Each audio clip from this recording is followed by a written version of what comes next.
Bismillah, alhamdulillah, wa salatu wa salamu ala rasulillah. Amma ba'd, assalamu alaikum wa rahmatullahi wa barakatuh, hurmatly dostlar. Сабактарыбыз улантабыз, жин жана шайтандар аламы.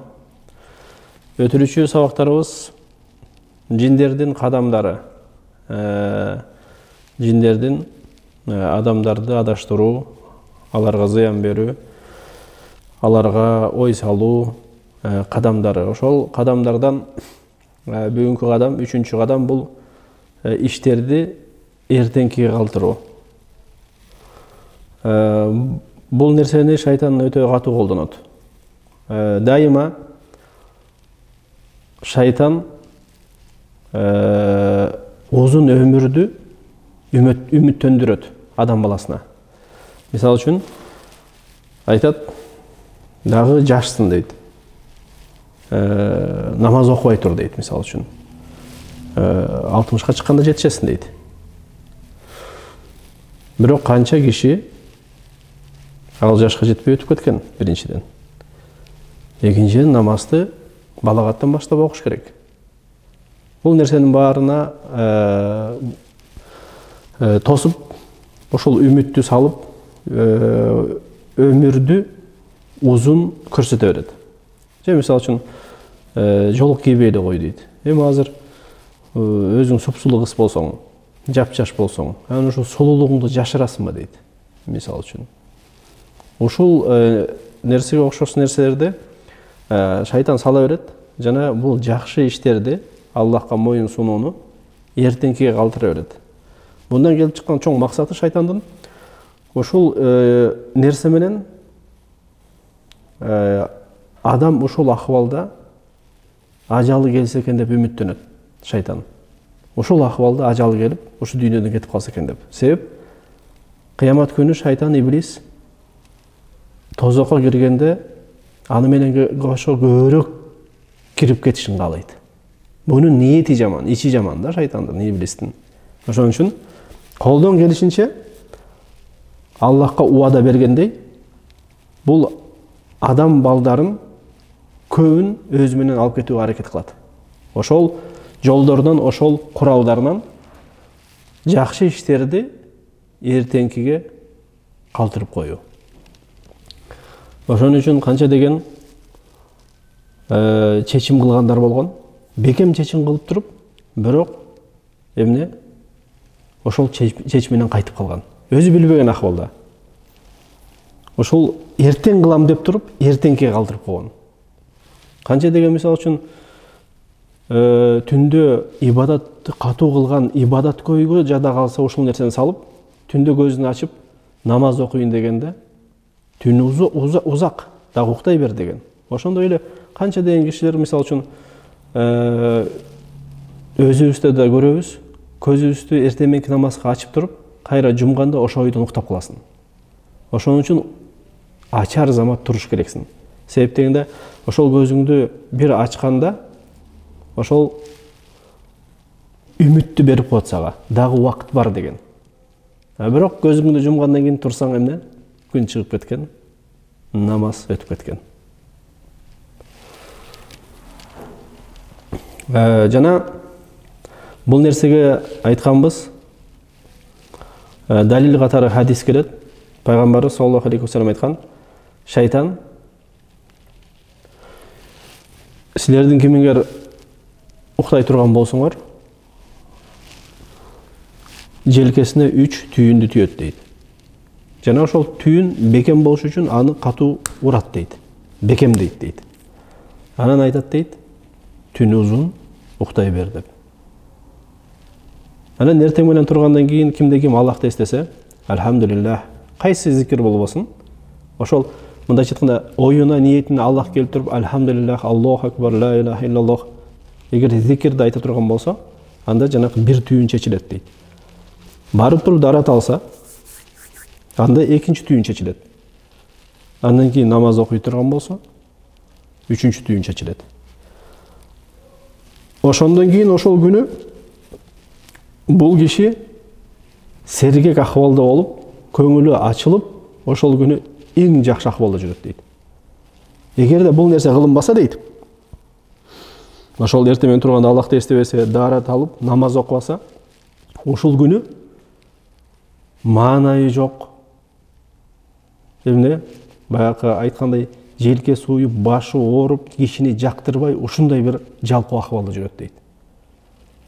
Демек, шайтандын түйүндөрү көп нерсени, көп жерибизге жана көп учурда таасир этет.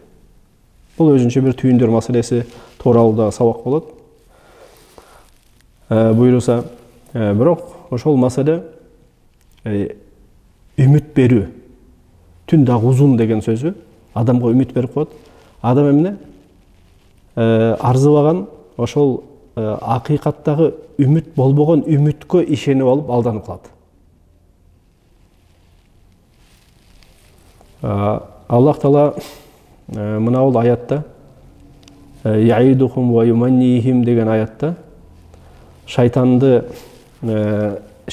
ишин анын сыпаттап айтат. Ал шайтан аларга эмне кылат дейт? Убада берип, аларды үмүттөндүрөт дейт.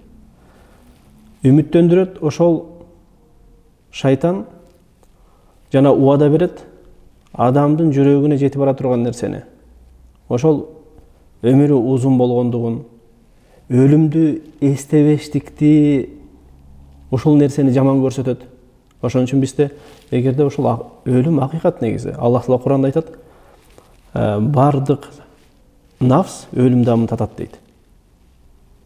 Бул келе турган нерсе, бул акыйкат. Жана bundan качып, bundan коркпош керек. Буга даярданып, кайра ушул нерсеге эмне? Ушул нерсеге ишенип, буга катуу даярданыш керек. Бизде бул нерсени айта турган болсоң, жаманды эскертпечи дейт. Бул жакшы сөз эмес.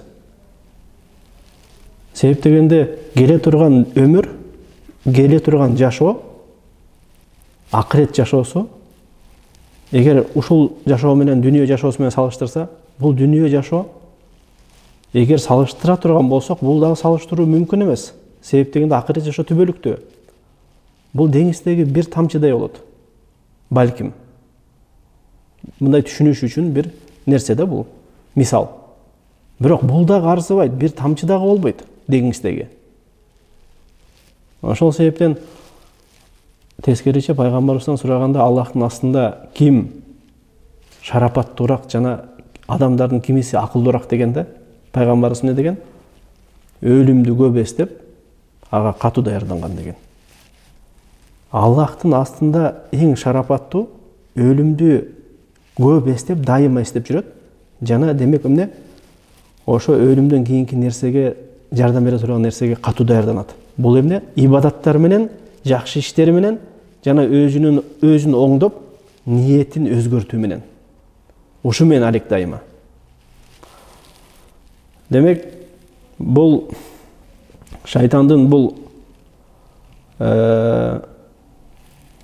хутвасы, кадамы, иштерди эртеңкиге калтыруу жана үмүттү салуу, бул дагы эң чоң бир кадамдарынан. Жана канча деген адамдар ушул кадамга түшүп кыйрап кетишкен.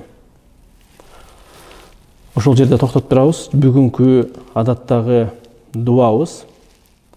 Бул дуа мечитке кирердеги дуа.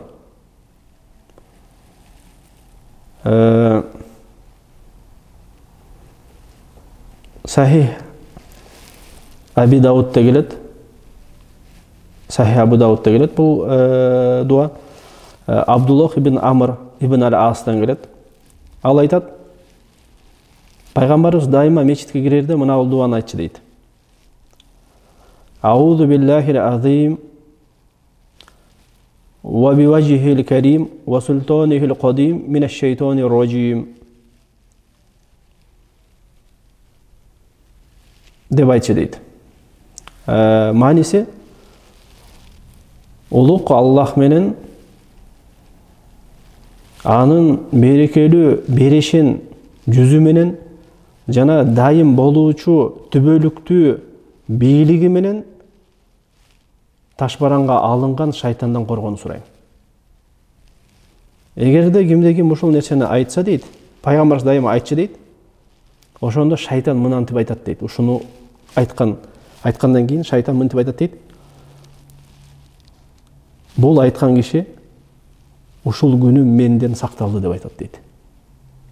Мындайча айтканда бүттү, Аллах Таала ушул дуаны айтуу себеби менен менин зыянымдан сакта деген сөз. Шайтандын зыянынан ушул айткандан кийин ошол калган күн бүт сен сакталасың.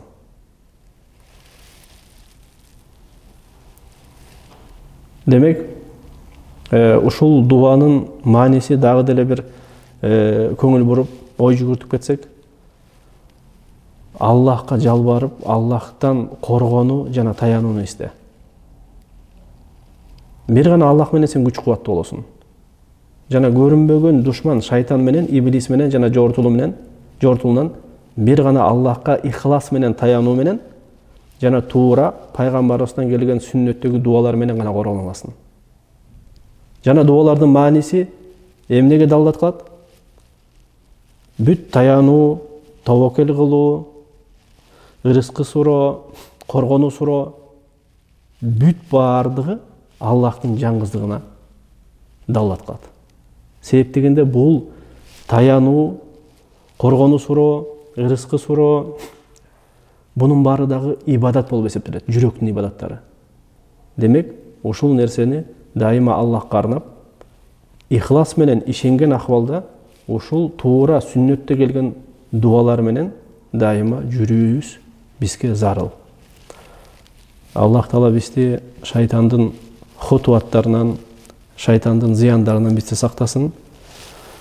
Жана ушул сабактарыбызды ихластуу, дайымдуу жана берекелүү кылсын. Субханека Аллахумма ва бихамдик, ашхаду ан ла илаха илля анта, астагфирука ва атубу илейк. Görüşkünce sağ salamat olunuzlar. Assalamu aleykum ve rahmetullahi ve berekatuhu.